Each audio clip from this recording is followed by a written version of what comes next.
Olá, meu amigo, minha amiga, sejam bem-vindos ao nosso Portal do José. Hoje, para mais um encontro no momento em que o nosso país anda repleto de interrogações por todos os lados. Mas isso poderá gerar uma situação absolutamente inesperada para um segmento político e econômico aqui no nosso país que anda tentando massacrar o povo brasileiro, pressionando o governo Lula na área econômica. Como nos ensina a filosofia, todas as vezes que há uma tese, há uma situação posta, pode surgir uma antítese, como uma contraposição. E no final de tudo, surge a síntese. Pois bem, o mercado financeiro está sabotando o governo, sabotando o povo brasileiro, tentando comprimir e espremer cada vez mais o governo para que capitule, para que implemente as pautas contra o povo brasileiro. Isso fará com que o governo tenha uma reação. E nesse processo haverá o esclarecimento da sociedade brasileira quem são esses sujeitos ocultos. E será no final da história que eles vão prevalecer sobre o povo brasileiro, sobre a massa de brasileiros, a maior parte do povo brasileiro, que ao enxergar o que está acontecendo, também será mobilizada para fazer alguma coisa? Pois bem, vou conversar com vocês sobre algumas situações que estão acontecendo e também trazer aqui algumas atualizações sobre filas que continuam a andar aqui no Brasil em relação a essa Orcrim que esteve à frente do nosso país, que está tentando agora aproveitar também, surfando no meio dos ataques ao governo federal para tirarem algum tipo de dividendo e distrair a sociedade. Bom, vou conversar com vocês sobre tudo isso, mas antes de mais nada, é sempre muito importante convidar você que está chegando agora no nosso portal ainda não é inscrito, para que, em primeiro lugar, você se inscreva aqui conosco e conheça também os nossos outros vídeos. Se você gostar, compartilhe, recomende e nunca se esqueça de dar o seu precioso joinha, seu comentário, se puder, vem aqui também para o nosso clube de membros, tá legal? Você que é muito bem-vindo e muito bem-vindo. Bom, gente, muitas notícias e muitas atualizações. Lula passa por exames para reavaliar resultado da cirurgia na cabeça. O Lula já saiu do hospital e o resultado já saiu, ele está 100%, está zero bala, só tem que tomar cuidado agora para não fazer muitas movimentações, mas já está debruçado sobre as questões que estão se precipitando contra o Brasil no campo da economia. Ou seja, a especulação criminosa terrorista que estão fazendo em relação à moeda norte-americana, comprimindo a moeda brasileira, que causará, se isso permanecer assim, efeitos muito fortes sobre a nossa realidade, sobre a nossa existência econômica, a nossa vida de uma maneira em geral. Datafolha. 62% são contra a anistia aos participantes do 8 de janeiro. Eu acho pouco, acho que tinha que ter mais gente ainda, né? Mas é um bom número aí que mostra que o perdão a esses criminosos está muito longe de ter algum tipo de legitimidade na sociedade brasileira. Outra notícia também que está sendo muito reverberada por todos os canais é essa aqui. Gonê vai trabalhar nas férias e cresce a expectativa de denúncia rápida no inquérito do golpe. Como eu disse para vocês, né, a gente logo no começo, quando o Braga Neto foi preso, a primeira coisa que eu conversei aqui com vocês foi que as instituições teriam que se movimentar com mais velocidade.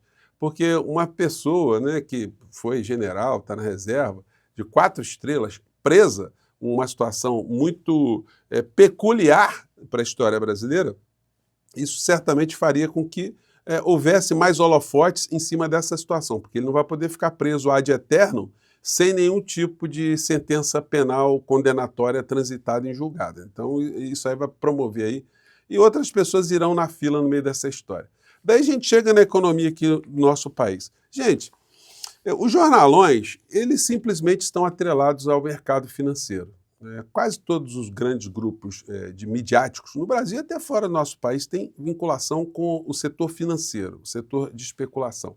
E um desses jornais, que é a fusão da Folha de São Paulo com o Globo, sempre faz o ataque à economia, ou no âmbito da economia, tentando imprimir as suas pautas. Então, depois desse dólar ter explodido aqui no Brasil, o que a gente vê hoje nos jornais é isso aqui, ó.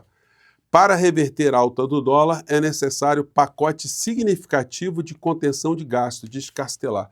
Então, eles querem que cortem gastos. Bom, se eu fosse o presidente da República, eu não encontro muito assim nas lives, né, que eu tenho sugerido para que sejam feitas, e eu acho que irão acontecer, eu sugeriria o seguinte, eu perguntaria: senhores do mercado financeiro, vamos fazer o seguinte, vocês vão deixar agora as famílias de vocês apenas com uma refeição por dia. Vocês vão cortar gastos na casa de vocês. Vocês vão cortar faxina, vão cortar servidores que prestam serviço, vocês agora vão ter que lavar as suas próprias roupas, vocês vão ter que varrer as suas casas, vocês vão ter que andar em transportes públicos durante um ano. Se vocês fizerem isso, darem um exemplo que é possível cortar na própria carne, né, tirando comida da família de vocês, aí eu vou pensar se dá para tirar comida do povo brasileiro. Simples assim, porque fazer corte de gastos na saúde, na existência, no futuro dos outros, para essa gente insensível, essa gente criminosa, isso é galho fraco, né? O grupo UOL, que é do grupo Folha de São Paulo, traz quem? Um economista para legitimar a especulação, o ataque especulativo que está sendo feito contra o governo. E aí eu gosto de salientar, gente, não é defesa do governo Lula, não é governo do presidente Lula. A coisa é muito além disso. É defesa do povo brasileiro.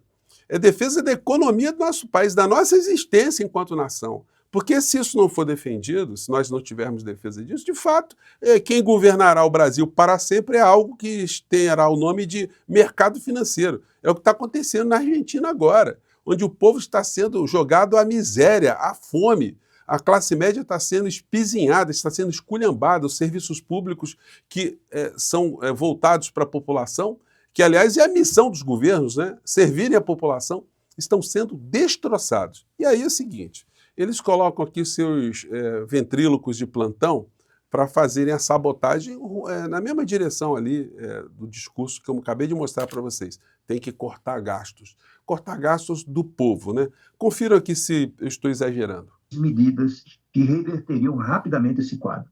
A primeira... Peraí, deixa eu que está baixo aqui, mas que dá para pegar. Vamos lá. É propor uma reforma constitucional eliminando a vinculação do salário mínimo à Previdência. O Brasil deve ser o único país do mundo em que aposentados e pensionistas têm ganho real de rendimentos. Isso é ruim. Os governos devem se voltar para o povo de uma maneira geral, sobretudo que as aposentadorias no Brasil são muito baixas em comparação com as aposentadorias que países desenvolvidos proporcionam aos seus povos, né, aos seus cidadãos. O normal é esses grupos serem protegidos contra a inflação, mas não ter aumento real de salário. Aumento real de salário se justifica para os trabalhadores, nós, vocês que estão trabalhando, né? Então, e os que têm salário, né? Então, daí o salário mínimo sendo reajustado pela inflação e mais um ganho real inteiramente justificado. Tá certo?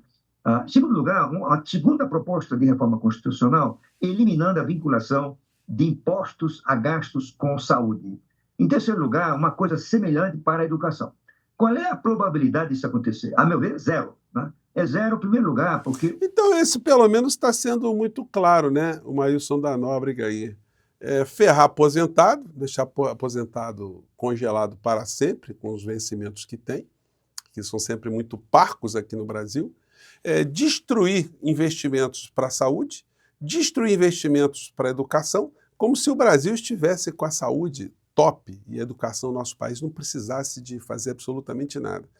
Dentro dessa visão de mundo dessas criaturas, o Brasil seria uma eterna colônia, um eterno lugar para se explorar as riquezas do nosso país com um subdesenvolvimento garantido para o povo brasileiro, né? O povo brasileiro sem educação, sem saúde, passando todos os tipos de agruras. E aí ficaria a pergunta, para que serve o governo? Bom, e aí, gente, diante disso tudo, o que é que nós vamos ter? Nós vamos ter que o governo Lula vai ter que vir para o embate. Embate, não um embate fraticida, né, vamos dizer assim, um embate dentro do campo civilizatório para explicar para a sociedade o que é que está acontecendo. Numa live hoje, por exemplo, o presidente Lula poderia falar, olha, essa gente do mercado financeiro, eles querem sabotar o governo, eles querem sabotar você, cidadão. Com isso que eles estão fazendo, eles vão provocar aumento nos supermercados, eles vão prejudicar você, cidadão, vão prejudicar o povo brasileiro, vão prejudicar a dona de casa. Então nós precisamos fazer alguma coisa contra esse tipo de situação, contra esse tipo de chantagem, de sequestro que essa gente do mercado financeiro está tentando fazer contra o nosso país. Vou ser obrigado, enquanto presidente, a tomar algumas atitudes em relação a esse mercado. Vamos centralizar o câmbio, vamos passar o câmbio todo através do Banco Central. Sei lá, existem várias hipóteses aí. Existem várias situações no campo da economia para serem postas num país que tem economia estabilizada. Lula poderia, por exemplo, aproximar-se do setor produtivo, setor industrial, setor que produz aqui no Brasil, para fazer uma aliança junto com o povo brasileiro contra esse segmento terrorista do mercado financeiro. É apenas uma sugestão que eu estou levantando aqui, porque, de fato, nós ficamos carentes, nesses 2 anos de governo Lula, de uma comunicação que ajudasse o povo brasileiro a compreender o que está acontecendo. E sem o povo entender o que está acontecendo, não é possível se fazer uma mobilização. O presidente Lula hoje, se convocar a mobilização do zero, vai ter dificuldade de convencer a grande parcela da sociedade dos problemas que estão acontecendo. Então, antes tarde do que nunca, é necessário que se faça uma comunicação politizadora, que ajude a sociedade a entender o que está acontecendo, quem são os inimigos da pátria, quem são os inimigos do Brasil, quem são os especuladores, como eles estão agindo e o que o governo tem que fazer para conter esse tipo de sequestro. Porque senão, vamos entregar o governo federal lá aos economistas, lá aos banqueiros da Faria Lima e pronto. E deixa cada um por si, Deus por todos, né? É o que eles querem. Mas é aquilo que nós não queremos, nós não podemos permitir. Gente, eu fico por aqui. Mais tarde eu volto para fazermos mais algumas atualizações, tá legal? Grande abraço, tchau!